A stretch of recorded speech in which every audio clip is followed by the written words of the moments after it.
অসমীয়াৰ বুকুৱেদি বোৱা মহাবাহু ব্ৰহ্মপুত্ৰৰ কোলাত নিহিত হৈ আছে বিশ্বৰ সৰ্ববৃহৎ নদীদ্বীপ মাজুলী। প্ৰকৃতিৰ অপৰূপ সৃষ্টি মাজুলী অসমীয়া সংস্কৃতি আৰু ঐতিহ্যৰো ভঁৰাল। আৰু ইয়াৰ সত্ৰসমূহৰ লগতে ভিন্ন প্ৰান্তত চলি আছে সাঁচিপাত নিৰ্মাণ আৰু সংৰক্ষণৰ শতিকাজোৰা পৰম্পৰা।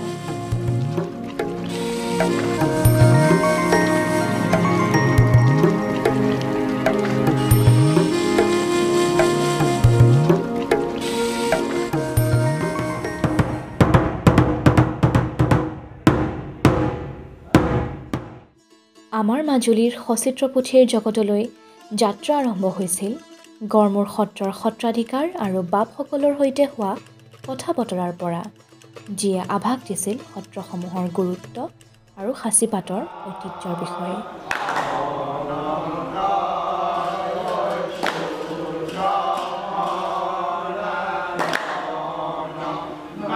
দিগন্ত হাজৰিকা। অসমৰ এই চিত্ৰকলাৰ যি পৰম্পৰা, সেই পৰম্পৰাটো যথেষ্ট পুৰণি। যদিও আমি শংকৰদেৱৰ দিনৰ পৰাই এটা যিটো শংকৰী চিত্ৰশৈলী বা সত্ৰীয়া চিত্ৰশৈলীৰ কথা কওঁ, কিন্তু তাৰো আগতেও অসমত চিত্ৰ চৰ্চা হৈছিল।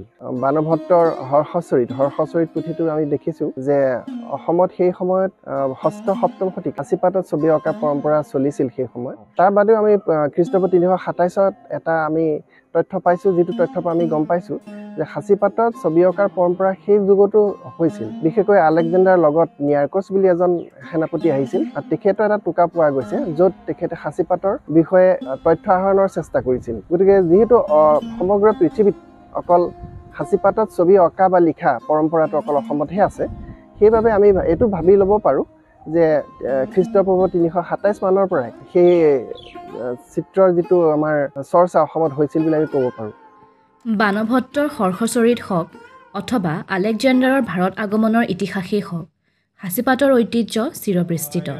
জয় কৃষ্ণ প্ৰভু প্ৰণত তাৰণ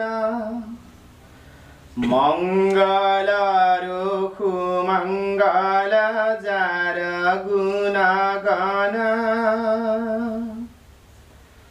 যাৰ নামে কৰে মহাপাপী কুনিষ্টাৰ।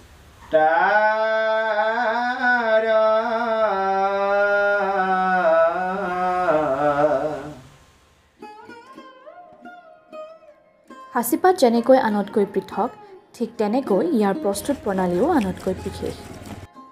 সাঁচিপাতত অংকন কৰিবলৈ প্ৰয়োজন হয় হেঙুল হাইতালৰ দৰে খনিজ পদাৰ্থ। সাঁচিপাত প্ৰস্তুত কৰিবলৈ প্ৰথমে উপযুক্ত বয়সৰ এজোপা সাঁচি গছত মাটিৰ পৰা নাভিৰ সমান উচ্চতাত আগজোঙা কটাৰীৰে ৰেপ দি বাকলি সংগ্ৰহ কৰি বাকলিৰ বুকুফাল বাহিৰলৈ কৰি নুৰিয়াই ৩-৪ দিনমানৰ বাবে শুকাবলৈ দিয়া হয়। তাৰ পিছত ইয়াক পানীত ডুবাই ৰাখি পাছত জোখমতে চেও দি পুনৰ শুকোৱা হয়। ইয়াৰ পিছত টান কাঠৰ তক্তাত বুকুফাল তললৈ কৰি সমানকৈ ৰাখি পিঠিফালটো এখন বিশেষ কটাৰীৰে চুচি পাছৰ পৰ্যায়ত কুমাৰ মাটি বালিৰ মিশ্ৰণৰ এক ইটাৰ দৰে টুকুৰা, যাক জুইত পুৰি টান কৰা হয়, সেই আহিলাৰে সাঁচিখিলাৰ দুয়ো পিঠি ঘঁহি মিহি কৰা হয়। ইয়াৰ পিছত হাইতাল পিহি কৰা দ্ৰৱ, মাটিমাহ আৰু বেল আঠাৰ এটা মিশ্ৰণ কৰি দুয়ো পিঠিতে লেপ দি পুনৰ পাতখিলা শুকোৱা হয়। শুকোৱাৰ পিছত সাঁচিখিলা ঝাওঁৰে ঘঁহাৰ লগতে ঘিলা গুটিৰে দুয়োফালে মিহি নোহোৱালৈকে ঘঁহা হয়। সম্পূৰ্ণ মিহি হোৱাৰ পিছত মিহি পিঠি শংখৰে দুয়োফালে ঘঁহিব লাগে। এনে কৰিলে সাঁচিখিলাৰ দুয়ো পিঠি মিহি হোৱাৰ লগতে সাঁচিৰ ছালখন উজ্জ্বল হয় আৰু সাঁচিপাতখনত লিখিব আৰু আঁকিবৰ বাবে উপযুক্ত হৈ পৰে বুলি গণ্য কৰা হয়। সাঁচিপাতত অংকন কৰিবলৈ প্ৰাথমিক ৩টা ৰঙৰ প্ৰয়োজন হয়। সেইকেইটা হৈছে ৰঙা, নীলা আৰু হালধীয়া। ইয়াৰে ৰঙা ৰংটো হেঙুলৰ পৰা, নীলা ৰংটো নীলমাটি আৰু হালধীয়া ৰংটো হাইতালৰ পৰা পোৱা যায়। ইয়াৰ উপৰিও বগা আৰু ক'লা ৰঙৰ প্ৰয়োজন হয়। বগা ৰংটো ঢলমাটিৰ পৰা আৰু ক'লা ৰংটো ছাইৰ পৰা পোৱা যায়। এই মুঠ 5টা ৰঙৰ পৰা কেইবাটাও যৌগিক বা মিশ্ৰ ৰং হ'ব পাৰি। সাঁচিপাত প্ৰস্তুতৰ লগতে ইয়াত অংকন, লিখন আৰু সংৰক্ষণৰো সমস্যা ভিন্ন হোৱা দেখা যায়। আচলতে প্ৰত্যাহ্বানটো যথেষ্ট, কাৰণ আমি সৰুৰ পৰা বেলেগ ধৰণৰ কিছুমান মাধ্যমত ছবি আঁকিবলৈ লৈছিলোঁ। ৱাটাৰ কালাৰ পেইণ্ট কেনেকৈ কৰা হয়, এক্ৰেলিক পেইণ্ট কেনেকৈ কৰা হয়, অইল কালাৰ কেনেকৈ কৰা হয় বা পাশ্চাত্য চিত্ৰশৈলী নেকি, এই তাৰ মাজতে আমি আবদ্ধ হৈ আছিলোঁ। কিন্তু পিছলৈ দেখিলোঁ যে অসমৰ এটা বিশিষ্ট চিত্ৰশৈলী আছে যিটো আমি বহুতে নাজানো। গতিকে তাৰ প্ৰতি মই আগ্ৰহী হ'লোঁ। আগ্ৰহী হ'বলৈ হৈছোঁ যদিও এই যে মই ক'লোঁ সাঁচিপাত তৈয়াৰ কেনেকৈ কৰা হয়, ৰং কেনেধৰণে হেঙুল হাইতলৰ পৰা ৰং কেনেধৰণে উলিওৱা হয়, সেইবিলাক যথেষ্ট আহুকলীয়া কথা, বহুত কষ্টসাধ্য এটা প্ৰক্ৰিয়া। আৰু তাত লিখিবৰ বাবে যিটো মহি তৈয়াৰ কৰা হয়, মহি তৈয়াৰ কৰাৰ পদ্ধতিটো বহুত দীঘলীয়া, 40-45 দিন সময় লাগে। গতিকে সেইখিনি আমাৰ যিহেতু জীৱিকাৰ তাৰণত বিভিন্ন ধৰণৰ আমি কাম কৰিবলগীয়া হয়, তাৰ মাজে মাজে এই সাঁচিপাত তৈয়াৰ কৰা বা সেই তাত ছবি আঁকিবলৈ যোৱাটো আচলতে এটা দীঘলীয়া এটা প্ৰক্ৰিয়া হৈ যায়গৈ। সংৰক্ষণ বুলি ক'লে আচলতে এটা গুৰুত্বপূৰ্ণ বিষয়। যিসমূহ সাঁচিপতীয়া পুথি আছে সেইবিলাক সকলো জৈৱিক। গতিকে জৈৱিক সকলো পদাৰ্থৰ এটা আয়ুসকাল থাকে। আমাৰ অসমত যিমানখিনি সাঁচিপতীয়া পুথি আছে প্ৰায়ভাগেই 200 বছৰতকৈ অধিক পুৰণি। সচিত্ৰখিনিতো আৰু পুৰণি। গতিকে সেইসমূহ পুথি বিজ্ঞানসন্মতভাৱে সংৰক্ষণ কৰি ৰখাটো সকলোৰে এটা আচলতে দায়িত্ব, কৰ্তব্য। আৰু বেছিভাগ সচিত্ৰ পুথিয়েই সত্ৰসমূহত সংৰক্ষিত হৈ আছে। আগতে সত্ৰসমূহ সিমান বেছি সেই সম্পৰ্কে গুৰুত্ব দি লোৱা নাছিলে, কিন্তু এতিয়া তেখেতসকলে যথেষ্ট গুৰুত্ব সহকাৰে লৈছে। আৰু চৰকাৰৰ ফালৰ পৰাও কেইবাটাও এতিয়ালৈকে আঁচনি লোৱা হৈছে, চেণ্ট্ৰেল গভৰ্ণমেণ্টে লৈছে। তেওঁলোকে পুথি সংৰক্ষণৰ কাৰণে মানুহ নিয়োগ কৰিছে, বিভিন্ন ঠাইত কৰ্মশালা পাতিছে।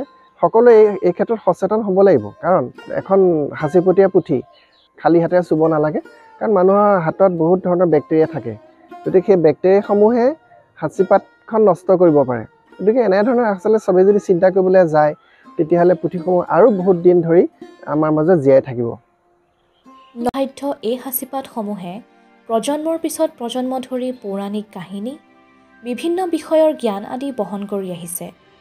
কিন্তু লোকসংস্কৃতি আৰু ঐতিহ্যৰ বাহক সম্পদবিধৰ ভৱিষ্যতৰ নিশ্চয়তা বাৰু যিহেতু সাঁচিপতীয়া বা তোলাপতীয়া পুথিবিলাক সদায় নাথাকে আমাৰ হাতত।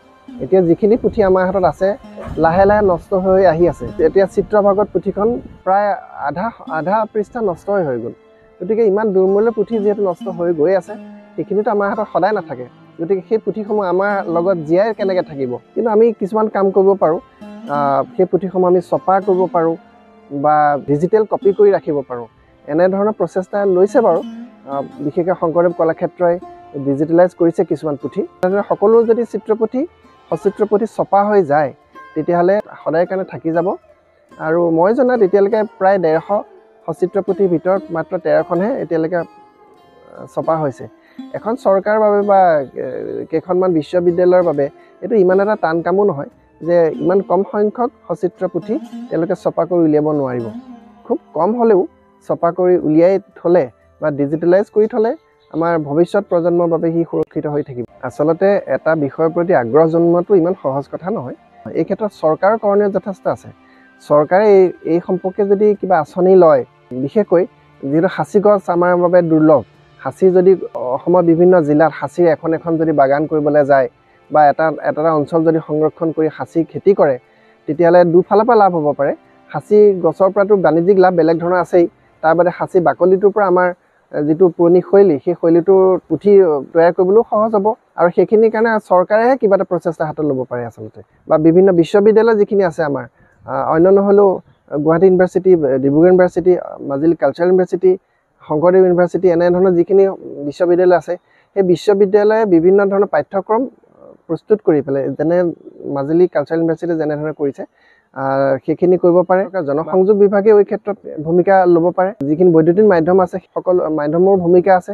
তেখেতসকলেও এই ধৰণৰ কাম যদি ক'ৰবাত হয়, তাৰ প্ৰচাৰ কৰিব লাগে, যাতে মানুহে গম পায় যে এইটো শৈলী কি, আমাৰ নিজৰ যে এটা সমৃদ্ধ শৈলী আছে সেই বিষয়ে গম পায় আৰু তাৰ প্ৰতি ল'ৰা ছোৱালী আগ্ৰহী হয়। এতিয়া আমি দেখোঁ, আমি বিভিন্ন অঞ্চলত যদি ৱৰ্কশ্বপ কৰোঁ, মানে সাংবাদিকসকল নাহেই বা মাতিলেও আহিবলৈ টান পায়, কাৰণ সেইটো আচলতে মানুহে চাব নোখোজে। ৰাজনীতিৰ বিষয়টো যেনেধৰণে আকৰ্ষণীয়, আমাৰ বোধকৰোঁ চাগে নহয়, যিবাবে তেওঁলোকে আগ্ৰহী নহয় সেই ক্ষেত্ৰত। কিন্তু তেওঁলোকৰ আচলতে এইটো এটা দায়িত্ব আছে, তেওঁলোকেও আগবাঢ়ি আহিব লাগিব। তেওঁলোকে যদি প্ৰচাৰ নকৰে, তেতিয়াহ'লে মানুহে জানিব কেনেকৈ। তেনেধৰণেহে আচলতে ল'ৰা ছোৱালীসকলে বা ছাত্ৰ ছাত্ৰীসকলে জানিব বা নতুন প্ৰজন্মই এই বিষয়ে গম পাব। মাথো আগ্ৰহৰ দ্বাৰা ইয়াৰ স্থায়িত্বই নহয়, ই এক জীৱিকা উপাৰ্জনৰ ভাল পথ হ'ব পাৰে, কিয়নো ই অসমৰ ঐতিহ্য পৰম্পৰা গৌৰৱক একেলগ কৰি অতীতক বৰ্তমানৰ সৈতে সংযোগ কৰিছে। অসমীয়া ঐতিহ্য সংস্কৃতিৰ পৰিচায়ক এই কলাবিধক জীয়াই ৰাখি ইয়াৰ মান বঢ়োৱাটো সকলোৰে নিজা দায়িত্ব। নহ'লে জাতিটোৱে ইয়াৰ গুৰুত্ব হেৰুৱাব।